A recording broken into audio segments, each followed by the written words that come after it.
അപ്പോൾ ഉമ്മിച്ചിയുടെ അടിപൊളി ചിക്കൻ കറി റെസിപ്പിയാണ് കേട്ടോ ഇത്.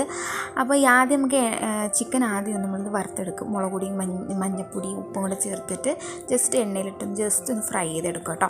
അത് കഴിഞ്ഞിട്ട് ഒരു കടായിലേക്ക് നമ്മൾ എണ്ണ വെച്ച് കരിയാപ്പില പൊട്ടിച്ചിട്ട് അതിലേക്ക് സവാളയും വെളുത്തുള്ളിയും ഇഞ്ചിയും നമ്മുടെ തക്കാളി കൂടെ നല്ലപോലെ വഴറ്റിയെടുത്തിട്ട് ഇതിലേക്ക് മുളക് പൊടിയും മഞ്ഞൾപ്പൊടിയും മല്ലിപ്പൊടിയും ചിക്കൻ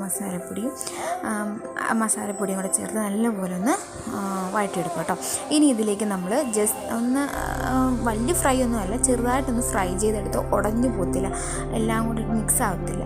അപ്പോൾ അതിന് വേണ്ടിയിട്ട് നമ്മൾ ഫ്രൈ ചെയ്തെടുക്കുന്നത് അതും കൂടെ ആഡ് ചെയ്തിട്ട് നല്ലപോലെ ഒന്ന് മിക്സ് ചെയ്തെടുക്കാം കേട്ടോ. ഇനി ഇതിലേക്ക് നമ്മൾ ബാക്കി വന്ന എണ്ണയും ചേർത്ത് കുറച്ച് വെള്ളവും കൂടെ ചേർത്തിട്ട് നമ്മൾ എന്ത് ചെയ്യുക, ഒന്ന് വേവിക്കാൻ വെക്കാം കേട്ടോ. അതപ്പോൾ നമ്മുടെ ചിക്കൻ ഫ്രൈ ആണ് തിളച്ച് വന്ന് കണ്ടില്ല. അപ്പം നല്ലപോലെ കുറുകി വന്നിട്ടുണ്ട്. ഇനി ലാസ്റ്റ് നമ്മൾ മസാലപ്പൊടി ഇട്ട് നമ്മുടെ ചിക്കൻ കറി റെഡി. ബൈ.